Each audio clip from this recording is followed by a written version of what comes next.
ইসলামী ছাত্র শিবিরের সাবেক নেতৃবৃন্দ, সম্মানিত ওলামা ইকরাম, শ্রদ্ধাভাজন শিক্ষক মণ্ডলী এবং আজকের এই প্রোগ্রামের সবচেয়ে বড় আকর্ষণ আমার একান্ত প্রাণপ্রিয় ইসলামী ছাত্র শিবিরের সম্মানিত সাথী ভাইয়েরা, আসসালামু আলাইকুম ওয়া রাহমাতুল্লাহি ওয়া বারাকাতুহু। আলহামদুলিল্লাহ, সবাই ভালো আছো তোমরা? আলহামদুলিল্লাহ। আমরা এরকম একটি উন্মুক্ত পরিবেশে কথা বলার, একত্রিত হওয়ার প্রায় 17 বছর পর সুযোগ আল্লাহ দিয়েছেন। সেজন্য আরেকবার অন্তরে অন্তঃস্থল থেকে মস্তক অবনত করে সিজদা অবনত চিত্তে শুকরিয়া আদায় করছি। সকলে বলি আলহামদুলিল্লাহ। আমাদের প্রিয় শহীদ মুনতাসির রহমান আলিফ সহ শহীদ আবু সাইদ, শহীদ মীর মুগ্ধ এবং শহীদ আব্দুল মালেক থেকে শুরু করে শহীদ নিজামী ভাই, মুজাহিদ ভাই পর্যন্ত এই যারা জীবন দিয়েছেন, আমরা আজকের এই আনন্দঘন পরিবেশে তাদেরকে ভুলতে চাই না। আল্লাহ তাআলা তাদেরকে মানুষ হিসাবে যা অন্যায় আছে, গুনাহ আছে, সেগুলো মাফ করে দিয়ে তার ওয়াদা অনুযায়ী তাদেরকে জান্নাতুল ফেরদাউসের উঁচু মর্যাদা যেন দান করেন। এখন অনেক আহত পঙ্গু ভাইয়েরা আছেন, তোমরা জানো, তোমরাই আন্দোলন সংগ্রামের এই মাঠে সবচেয়ে বেশি ভূমিকা পালন করার তৌফিক আল্লাহ তোমাদেরকে দিয়েছেন। তোমাদের ডানে থেকে শহীদ হয়েছে, তোমাদের বামে থেকে শহীদ হয়েছে, তোমাদের সামনে থেকে শহীদ হয়েছে, তোমাদের পিছন থেকে শহীদ হয়েছে। আল্লাহ তাআলা আমাদেরকে বাঁচিয়ে রেখেছেন। এখনো অনেকে আহত পঙ্গু অবস্থায় আছেন, কারো হাত হারিয়েছে, কারো পা হারিয়েছে, কারো চোখ অন্ধ হয়েছে, কেউ এখনো মৃত্যুর মুখোমুখি হয়ে অসহ্য যন্ত্রণা নিয়ে হাসপাতালে চিকিৎসাধীন অবস্থায় কাতরাচ্ছে। আল্লাহ তাআলা তার খাস মেহেরবানি দিয়ে, শিফায়ে কামিলা আজিলা দিয়ে তাদেরকে পূর্ণ সুস্থতার সাথে যেন আমাদের মাঝে তাদেরকে হায়াতে তাইয়্যিবা দিয়ে ফিরে দেন। সকলে বলো আমিন। ভাইয়েরা, আমরা মহান আল্লাহ তাআলার এক গুরুত্বপূর্ণ সৃষ্টি, 18,000 মাখলুক কিংবা তারও বেশি। অন্যান্য সমস্ত প্রাণীর মধ্যে আমাদেরকে একটু আলাদা করে আল্লাহ তাআলা পরিচয় দিয়েছেন, ইন্নী জাইলুন ফিল আরদি খলিফা। প্রতিনিধিত্ব করার সবচেয়ে বড় যোগ্যতা হিসেবে তিনি আমাদের কাছে কোরআন নাজিল করে সর্বপ্রথম আয়াত দিয়েছেন, ইকরা, নামাজ পড়ো। ইকরা মানে কি নামাজ পড়ো? জিহাদ করো, রোজা রাখো, কি করো? তোমাদের এই আন্দোলনের সর্বপ্রথম স্লোগান কি ছিল? কি ছিল? আবার বলো। মেধা না কোটা? তোমরা তো সবাই কোটার পক্ষে। এই যে আন্দোলন করেছো, আমার তো মনে হয় যে এটা আন্দোলন করা না, এটা ইবাদত, আল্লাহর নির্দেশ ছিল এটা। এবং সেই আন্দোলনে, সেই জিহাদে, সেই লড়াই, আল্লাহর নির্দেশ বাস্তবায়নে আল্লাহ আমাদেরকে বিজয় করেছেন, আলহামদুলিল্লাহ। এবং এই বিজয় আগামী দিনে আমরা ধরে রাখবো ইনশাআল্লাহ। কারণ মেধার রাজত্বে ইসলামী ছাত্র শিবির রাজত্ব করবে, এটার জন্য ইসলামী ছাত্র শিবিরের জন্ম হয়েছে আমাদের কোনো স্কুল থেকে, কলেজ থেকে, কোথা থেকে? ঢাকা বিশ্ববিদ্যালয় থেকে। যেই ঢাকা বিশ্ববিদ্যালয়ে আজকে এই আন্দোলনের শুরু, এই আন্দোলনের বিজয়, সেই ঢাকা বিশ্ববিদ্যালয় থেকেই বাংলাদেশ ইসলামী ছাত্র শিবির 1977 সালের 6 ফেব্রুয়ারি মাত্র 6 জন থেকে শুরু করে আজকে 6,000, 6 লাখ, আলহামদুলিল্লাহ। কয়েক কোটি ছাত্র জনতার মধ্যে বাংলাদেশ ইসলামী ছাত্র শিবিরের যে ভালোবাসা, যে জনসমর্থন, এটা একমাত্র এটার জন্য যে আমরা 3টা জিনিসকে সমন্বয় করেছি, মেধা, সততা এবং দেশপ্রেমকে সাথে নিয়ে এই দেশকে আমরা আগামী দিনে গড়ে তুলব। এটার ক্ষেত্রে কোনো প্রতিবন্ধকতা আমাদেরকে থামিয়ে রাখতে পারবে না। মেধা এবং কোটার লড়াই আমরা যেভাবে বিজয় হয়েছি, আগামী দিনে অন্যায় অসত্যের বিরুদ্ধে সত্য এবং ন্যায়কে বিজয় করে এদেশে ইসলামকেও বিজয় করা হবে একইভাবে ইনশাআল্লাহ। সেই বিজয়ের জন্য তোমাদের এবং আমাদের প্রথম কাজ হচ্ছে, প্রিয় ভাইয়েরা, নাম্বার 1, যারা আজকে এখানে আছো তাদেরকে প্রথম ধারণ করতে হবে এই দেশটা আমাদের যদি বলে আরেকটু ছোট করে বলি, এই দেশটা আসলে তোমাদের। তোমরা এই দেশের, এই বিশ্বের মানুষের ধারণাকে পরিবর্তন করে দিয়েছো। তোমাদের দেখলে এখন আমাদের ভয় হয়। আমি আগেও বলতাম, তোমরা তখন এগুলো হাসতে। আমি বলতাম তোমাদের সামনে যখন বক্তৃতা করে যাই, তখন তোমাদের কেউ কেউ বলতো ভাই খুব ভালো লাগছে বক্তৃতাটা, আপনার বক্তৃতা ইউটিউবে দেখি। তখন আমার খুব লজ্জা লাগতো আর কি। কিন্তু তোমরা যে আমাদেরকে খুশি করার জন্য বলতা, এটা 5ই আগস্টের পরে এখন বুঝি আর কি। আমি তখন হাঁটতে হাঁটতে যেতাম আর মনে করতাম যে যা বলছি এ তো আমি নিজেও বুঝতেছি না যে কি বলছি, কিছুই তো বলি না। এই ছেলেরা আমাদের চেয়ে এখন অনেক ভালো জানে, ভালো বোঝে, দুনিয়ার আরো অনেক তথ্য তাদের কাছে, টেকনোলজি তাদের কাছে অনেক বেশি। আমাদের এই বক্তৃতা তাদের শুনতে হবে কেন? এটা নিতান্তই তাদের প্রতি আমাদের একটা দায়িত্ব। কিছু সময় আমাদেরকে দেওয়া হয়, এই সময়টুকু তোমাদের কাছে আসলে বলা যায় যে অযথাই ব্যয় করে চলে যায়। আলাউদ্দিন আজকে আমাকে লাস্ট মেসেজ দিয়েছে, এইবার আসলে এই বছরে আপনাকে আর আসতে হবে না, আল্লাহর রাস্তায় একটু আসেন। এইটা ছিল শেষ মেসেজ, যে এই বছরে আমি ছুটি পেয়ে যাব এই প্রোগ্রামের মধ্য দিয়ে। তা আমি আজকে বললাম যে আলহামদুলিল্লাহ, এটার মধ্য দিয়ে যদি পুরো বছর ছুটি পাওয়া যায় তাহলে আমি আসতেছি। প্রকৃতপক্ষে এটা বলছে এই কারণে, 2024 সালে তোমাদের আন্দোলনের যে মাত্রা এবং তোমাদের যে মেধা, তোমাদের যে চিন্তা, এই সমস্ত চিন্তাগুলোকে সামনে রেখে আমাদের কাছে মনে হয়েছে আমাদের সমস্ত চিন্তাকে ব্যর্থ করে দিয়ে তোমাদের মেধার রাজত্বে তোমরা রাজত্ব করছো, এবং এই রাজত্ব করে ইসলামের বিজয়কেও আগামী দিনে রাজত্ব করবে ইনশাআল্লাহ তোমরাই। কেন? এটা হচ্ছে এই জন্য যে বাংলাদেশ ইসলামী ছাত্র শিবির তো শুধুমাত্র ছাত্রদের জন্য তৈরি হয় নাই। আমি বহুবার বলেছি, বাংলাদেশ ইসলামী ছাত্র শিবির ছাত্রদের অঙ্গনে তারা রাজত্ব করবে, মেধার রাজ্যে তারা রাজত্ব করবে। সেখান থেকে আগামী দিনের সুন্দর ভবিষ্যৎ বাংলাদেশ বিনির্মাণে সুন্দর নেতৃত্ব তারা তৈরি করবে। সেই নেতৃত্ব তৈরি করার জন্যই তো আল্লাহ তাআলার নির্দেশ হচ্ছে এটা, যে তোমরা করো, তোমরা পড়ো, জানো, বোঝো, আগে নিজেদেরকে প্রস্তুত করো। তোমাদের আরেকটা স্লোগান ছিল, লাল কালি দিয়ে তোমরা রাস্তা যখন আটকিয়ে দিয়েছিলে সৌজন্যতার সাথে, ভদ্রতার সাথে।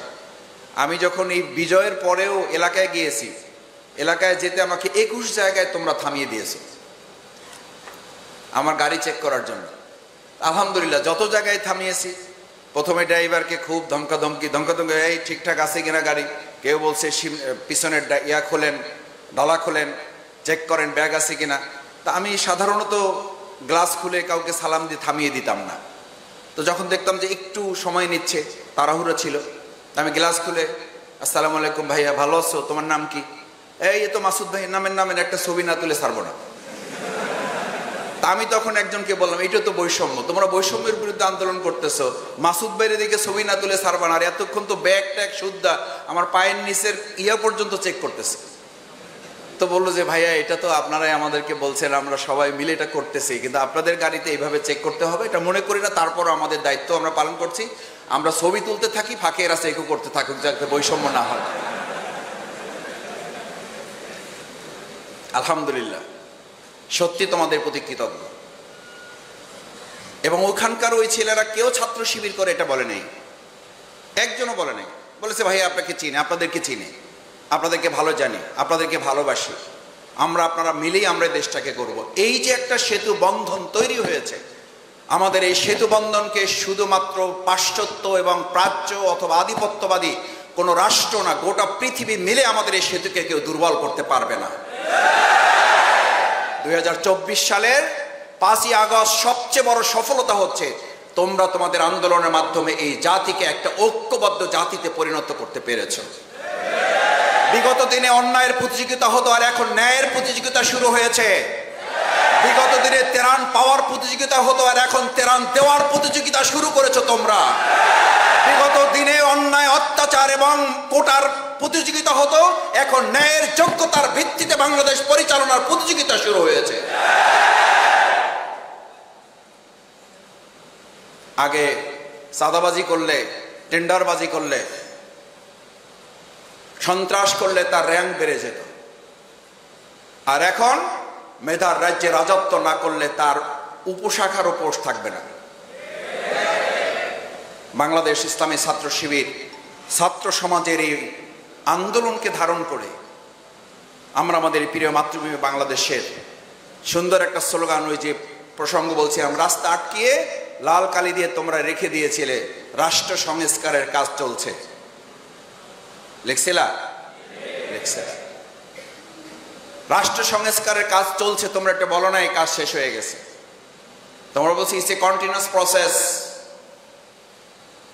আমাদের এই রাষ্ট্র সংস্কারের কাজ চলমান। আমাদের আমিরে জামাত ডাক্তার শফিকুর রহমান উনি একটা বক্তব্য দিয়েছেন। এই বক্তব্য কেউ কেউ ভিন্নভাবে এখন প্রচার করার চেষ্টা করছেন, অসৎ উদ্দেশ্যে সুবিধা ভোগ করার জন্য, এবং এই সরকারকে দুর্বল করে দিয়ে আর একটা অন্যায় প্রতিষ্ঠিত করার জন্য তা করা হচ্ছে। আমিরে জামাত স্পষ্ট করে বলেছেন, 15.5 বছরে এই বাংলাদেশকে ভেঙে চুরে খান খান করে দেওয়া হয়েছে। সেই বাংলাদেশকে পুনর্নির্মাণ না করে তড়িঘড়ি করে আরেকটা নির্বাচন দিলে মূলত ওই সুবিধাভোগী, ওই অন্যায় ফ্যাসিস্টরাই আবার হয়তো মাঝখানে একটা সুযোগ তারা গ্রহণ করবে।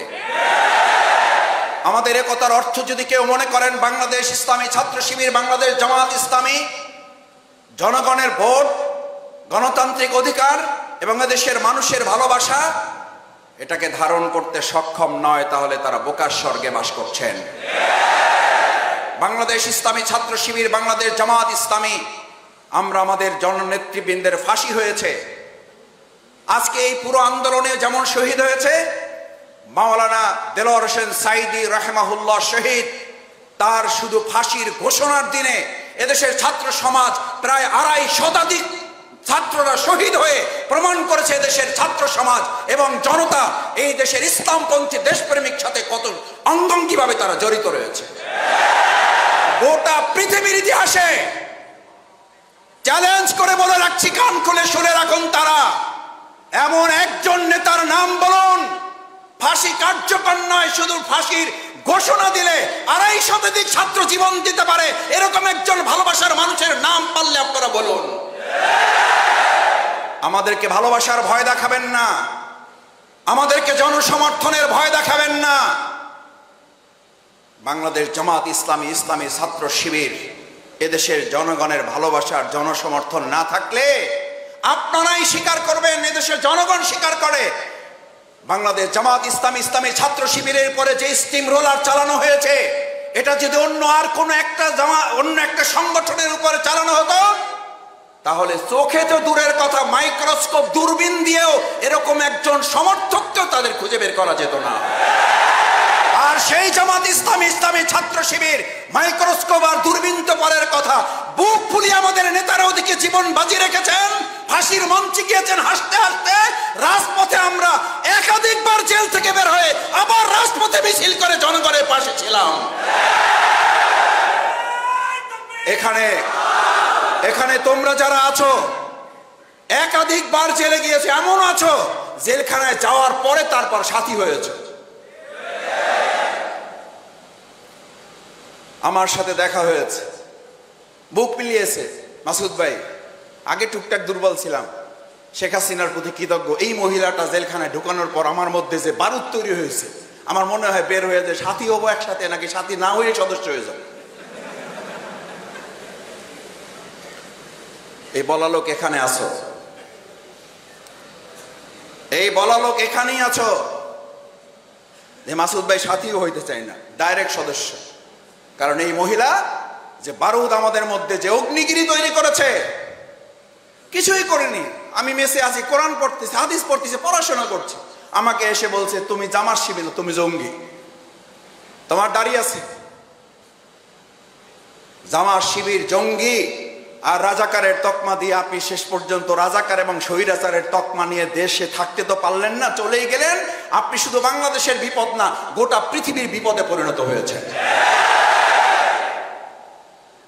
আপনি আমাদেরকে ঘর ছাড়া করতে চেয়েছিলেন, এখন আপনার পরিবারের সদস্যরা আপনারা নিয়ে দুশ্চিন্তায় আছে, আপনি যেন তাদের ঘরে গিয়ে আবার না ওঠেন।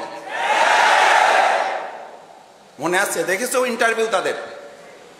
আমাদের স্বামী হারা করেছেন, আমাদের এই শহীদ পরিবারের সন্তান হারা করেছেন, আল্লাহ তাআলা আপনাকে জীবিত রেখে জীবিত অবস্থায় আপনাকে পরিবার হারা করে দিয়েছেন। আর আমরা তখন বুক ফুলিয়ে জনগণের ভালোবাসা, আল্লাহর রহমত নিয়ে বলেছিলাম, আমাদের অফিস হারা করেছেন, আমাদের ঘর হারা করেছেন। ঢাকা মহানগরী দক্ষিণের প্রত্যেকটা ঘর আমাদের জন্য অফিস, প্রত্যেকটা ঘরের দরজা খুলে দিয়ে আমাদেরকে গ্রহণ করার জন্য এই ঢাকা মহানগরীর লোকেরা বুক পেতে দিয়ে বলেছিল, জামাত ইসলামী, ইসলামী ছাত্র শিবির আসলে তাদের জন্য প্রত্যেকটা ঘর খোলা থাকবে।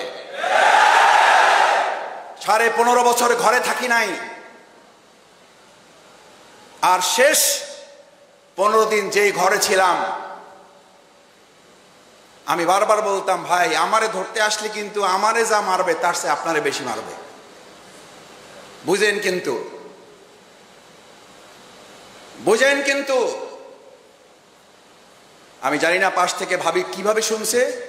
ভাই জবাব দেওয়ার আগে ভাবি তার পাশ থেকে, জানালার পাশ থেকে, দরজার পাশ থেকে বলছে, ভাই আপনার ভাই কি করবে জানি না, যদি আমার ঘরে কেউ অন্যায়ভাবে প্রবেশ করতে চায়, আমার এমনি 2টা দা আর একটা বডি আছে,